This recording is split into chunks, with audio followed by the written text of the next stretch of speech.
Before I even start, I'm giving the spoiler warning for this video.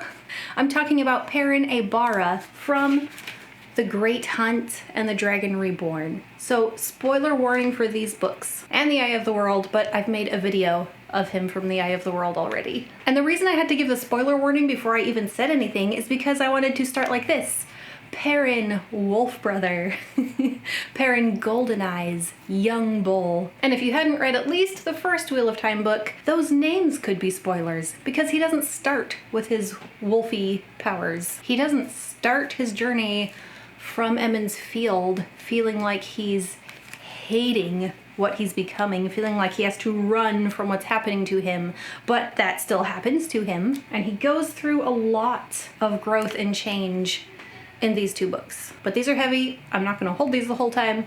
I'm putting them back on my shelf. So the first note that I wrote for this video is becoming what you hate. And it's not so much that Perrin hates wolves. I mean, he lives in a small village and wolves can be a menace when people are going out to hunt or to your livestock or whatever. He's had no reason to hate wolves more than other wild animals. What he hates is what's happening to him and within him without his permission. He did not go looking to become a wolf brother. It's something that's happening to him and he is having to decide how to handle that. And his dilemma with becoming a wolf brother and all this stuff happening to him is whether he can accept the change that's happening to him, learn to live with it, learn to deal with it, learn to utilize it, dare to embrace it, or to fear it, run from it, try to pretend like it's not happening, try to get Moraine to heal him. When the Wheel of Time starts, the world around him is changing. There's huge events happening around him that for some reason he is a part of. He is ta'veren. He can't help it. He is part of the web, whether he likes it or not. His life affects the weaving of the age lace. And his journey starts on the run. With all this stuff happening and everything he has to do, he doesn't really have time to focus on his own change and to deal with his own, I don't know, it's world changing to him. Big things happening in the world, big things happening in him, and he's not given the time or the ability to focus on what's happening in him. He feels himself changing, and so he really has to struggle with, who am I really? Am I really this crazy wolf guy who's going to run wild? And what parts of himself really matter that he has to hold on to not lose himself? One of those things is that he is a blacksmith and that he does not want to hurt people. He's this giant, almost, not compared to Loyal, but he's large and he's strong. And the books talk about how he is purposefully slow and gentle because he knows his own strength. He builds things with metal. He knows he has the capacity to hurt someone on accident. And so he makes sure that that doesn't happen and he tries to not hurt people. That's not what he wants to do. It's not who he wants to be. Unfortunately, the things happening in the world around him kind of require him to fight. I see Perrin as being able to accept that with his physical strength and with these wolfish abilities that he is gaining, he can use those to fight evil, to protect the innocent and the people he loves, but he will not embrace the idea of being a killer, which someone with wolf instincts easily could become. I will take a moment to apologize if there's like background noise in this video. It's gonna be 100 degrees today and I'm not turning off the AC. I felt like in book 2, The Great Hunt, the biggest thing for Perrin that he had to deal with was that in all this time he's been trying to run from the changes happening in him, circumstances require him to use his abilities. The Perrin that he was as a child is not enough for this situation. The Perrin he is becoming, the one who can speak to wolves, is enough and is required. Like when they're trying to chase down the horn as a group and they have the sniffer, is it Huron? Huron is the sniffer, I think. And he and Rand and Loyal just disappear. How are they supposed to follow Padan Fain? And this is where Perrin has to accept that he has what's needed. He can step up and say, I can take the sniffer role. I can do this. What an internal struggle. This new thing happening inside of him that he's trying to ignore and run from, and now he has to say, okay, I can do that. I think that says something about Perrin's character. He is willing to do what's needed, even if he doesn't like it. That's also one of the characteristics of a gray character. Being willing to do what's necessary. Perrin would probably view himself as a gray character instead of particularly good because he never wanted to hurt people and now he has to. But I think book 3, The Dragon Reborn, has some even more poignant moments for Perrin. One of them is meeting Gnome. They come into this little town, this village, and there is a man locked up in a shed who at first, when he was drinking, would talk about how he can hear wolves, and everyone thought he was crazy. Then after a while, he didn't come home. And when he finally did come home, he was a fully wild wolf man. I don't know that Gnome would be considered a wolf brother because there was nothing of himself left. He was fully wolf at that point. And that really freaked out Perrin because Perrin can just see straight into his future, into what he could become.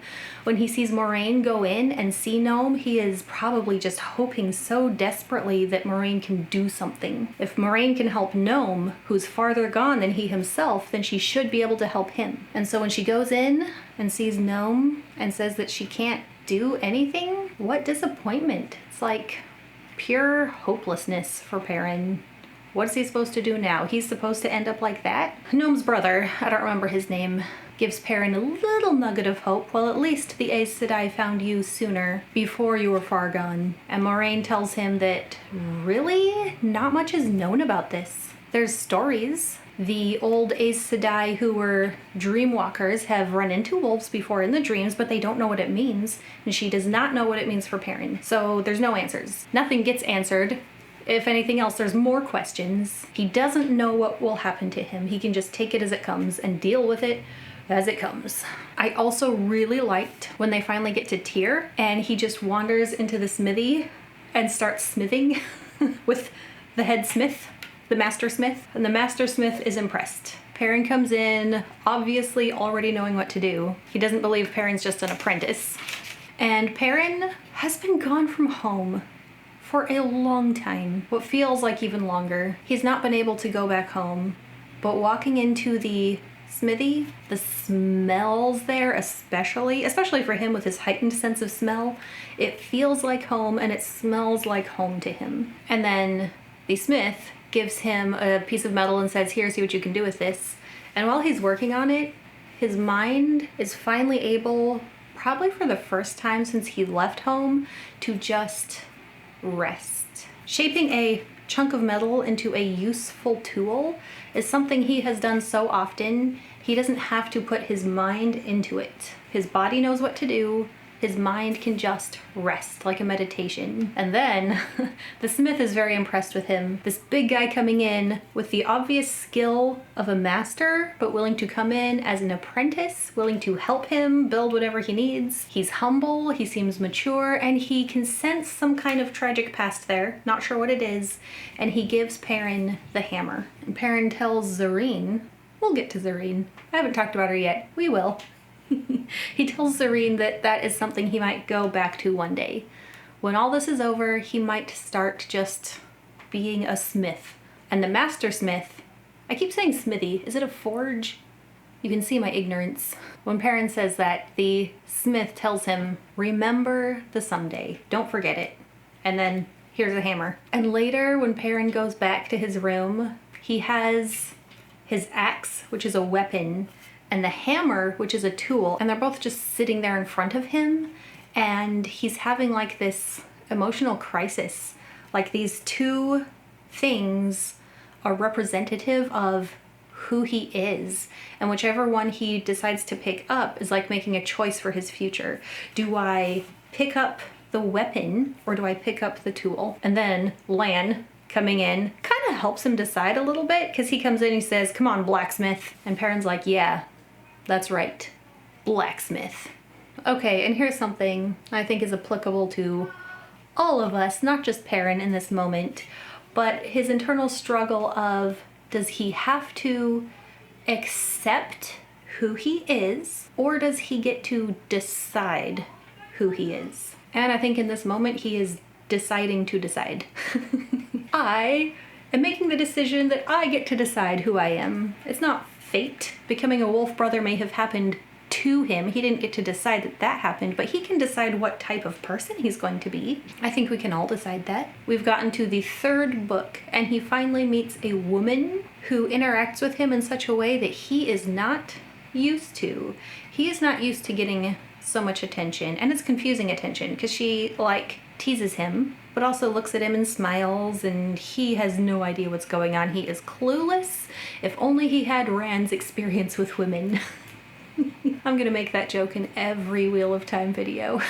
At least the ones about the boys. What is Perrin supposed to think? Zareen isn't exactly straightforward with how she interacts with him. Does she like him? Does she look down on him? It's a little hard to tell. And Perrin's feelings are very confused. Does he just like her because she's pretty? Because she smells good? Because she's in proximity to him? I don't know. But his feelings are strong enough that when she is in danger, when she has fallen unwillingly into that deep sleep and he has to enter the wolf dream to save her, he does not hesitate. He tells Moraine he will not leave her. He decides to be the hero. He will willingly enter that dream place, the place he's been trying to avoid. And I love how Robert Jordan phrased Perrin and Hopper, 2 wolves going off to hunt the falcon. And then, ta-da, he saves her. Not really a big surprise, but you know, there was enough tenseness there. Maybe if he saved her, she wouldn't be the same. I don't know. I felt like everything Perrin had been through up through these 3 books, he deserved to be able to save her at that point. And then Perrin's story will continue in the next books. I hope you check out my playlist of other Wheel of Time characters and come back for more videos. Thanks for watching, and I'll see you next time. Bye.